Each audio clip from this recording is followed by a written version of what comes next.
बुलेटिनमध्ये यावेळेला मोठी बातमी येते। रणजितसिंग मोहिते पाटील यांचा उद्या भाजपमध्ये प्रवेश होण्याची शक्यता वर्तवली जाते। सूत्रांकडून ही माहिती मिळते। उद्या मुंबईत पक्षप्रवेश होण्याची शक्यता आहे। मोहिते भाजपच्या वाटेवर असल्याची गेल्या अनेक दिवसांपासून चर्चा होती।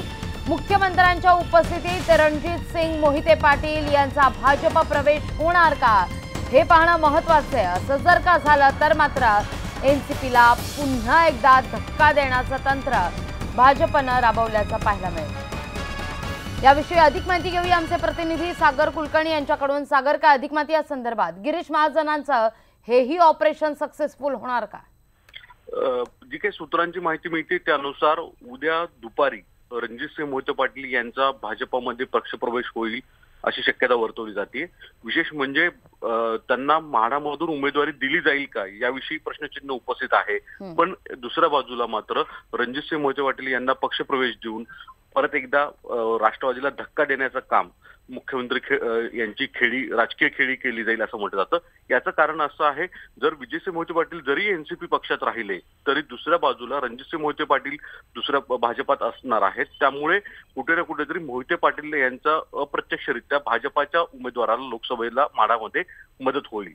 दुसरी गोष्ट म्हणजे याबाबत मुख्यमंत्र्यांची थेट स्पष्ट भूमिका घेतली नसली तरी जी काही माहिती मिळते त्यानुसार जे स्थानिक राष्ट्रवादी काँग्रेसचे उमेदवार आहेत त्यांना रणजितसिंह मोहिते पाटील यांचा विरोध आहे। अशा परिस्थितीमध्ये रणजितसिंह मोहिते पाटील यांना भाजपमध्ये प्रवेश दिला तर विखे पाटील यांच्या घरामध्ये त्याप्रमाणे वडील एका पक्षामध्ये आणि मुलगा दुसऱ्या पक्षात असाच काहीसा फॉर्म्युला होण्याची शक्यता आहे। विजयसिंह मोहिते पाटील हे प्रत्यक्ष थेट जरी भाजपात आले नाहीत असं म्हटलं तर दुसऱ्या बाजूला ते अप्रत्यक्षरित्या भाजपालाच मदत करतील आणि त्याचा फायदा माढा लोकसभा मतदारसंघात होईल असं म्हटलं जातं। आज दुपारी 3 वाजता अकलूज येथे याबाबत अंतिम निर्णय घेतला जाईल। रणजितसिंह मोहिते पाटील हे भाजपामध्ये पक्षप्रवेश मोठ्या संख्येने उद्या करतील असं एक निर्णय या बैठकीत होण्याची शक्यता अधिक वर्तवली जाते। विशेष म्हणजे भाजपाच्या प्रदेश कार्यालयामध्ये किंवा ज्याप्रमाणे सुजय विखे पाटील यांचा एका खासगी हॉल मध्ये प्रवेश झाला होता तसाच पक्षप्रवेश रणजितसिंह मोहिते पाटील यांचा दुपारी। त्यामुळे नेमक्या काय घडामोडी घडतात हे पाहणं सगळ्यात महत्त्वाचं असणार आहे। सागर, धन्यवाद तुम्ही दिलेल्या एकूणाच्या सविस्तर माहितीकडे। गोव्याचे नवे मुख्यमंत्री म्हणून विधानसभेचे सभापती प्रमोद सावंत यांनी आज शपथ घेतली। त्यांच्यासोबत गोवा फॉरवर्ड पक्षाचे विजय सरदेसाई आणि महाराष्ट्रवादी गोमंतक पक्षाचे सुदीन ढवळीकर या दोघांनी सुद्धा उपमुख्यमंत्री पदाची शपथ घेतलेली आहे। त्यांच्यासह इतर 9 मंत्र्यांनी शपथ घेतली आहे। राजभवनात प्रमोद सावंत यांनी रात्री 1:48 शपथ घेतली।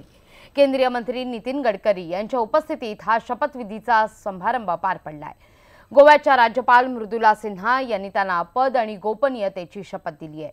2005 साली प्रताप सिंग राणे यांनी देखील अशा प्रकारे मध्यरात्री शपथ घेतली होती।